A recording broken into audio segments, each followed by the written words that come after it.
Сайн байцгаана уу? Ангитайгаа ажиллах заавар мэдээллийг хүргэж байна. За, анги руугаа дарж ороод ангийн журнал гэдэг хэсэг дээр хамгийн эхлээд өдрийн эрс буюу өдөр өдөрт нь бүртгэдэг эрсүүд маань харагдаж байна. Тухайн өдөр дээрээ дарлаа. Дарангуй сурагчдын нэрс гараад ирнэ. Ирсэн өвчтөе чөлөөтэй тас зайнаас гэсэн сонголтууд болон бүртгэлгүй гэдгийг цаашдаа ашиглахгүй учраас бусад сонголтуудаас нь эрсээ бүртгээд цагийн эрс бүртгэх гэдгийг чеклэх юм бол тухайн өдрийн эрсийг өдрийнхөө эрсээр бүртгэж байна буюу дахиж эрс бүртгэх шаардлагагүй болж ийн гэсэн үг. За хадгалах товчлуурыг дарлаа. Дарсны дараа эсэс рүү эрс илгээх гэдэг товчлуур гараад ирнэ. Энэ дээр дараад эрсээ өдөр өдөрт нь эсэс рүү илгээх гэдэг товчлуурыг заавал дарнаа. За дараагийнх нь хичээлийн хуваар байна.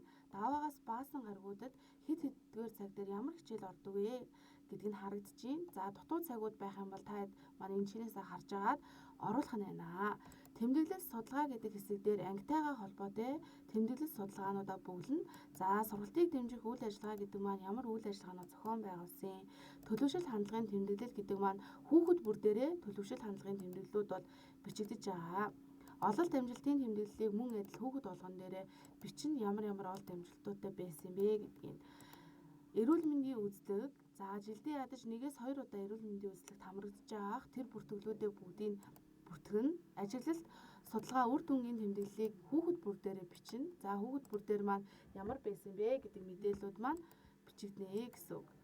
Багш эцэг их хамтын ажиллагаа гэдэг хэсэг дээр бас эцэг эхтэйгээ хамтран ямар үйл ажиллагааг зохион байгуулсан гэдгээ бүртгэлжүүлнэ.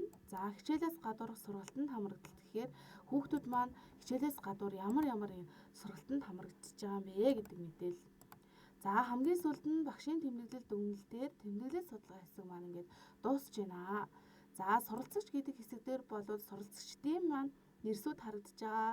За дээрэс нь нэвтрэх нэр гэдэг хэсэг дээр нэвтрэх нэр маань харагдаж байна гэх мэтчлэн явна. За цахим журнал гэдэг хэсэг дээр бол ангийн журналаа жилийн эцсээр архивлаж аваад үүсгээд энэ дээр бичсэн та хэдийн маань бүх мэдээллүүд маань архивлагдаж үлднэ. Харал тавьсанд баярлалаа.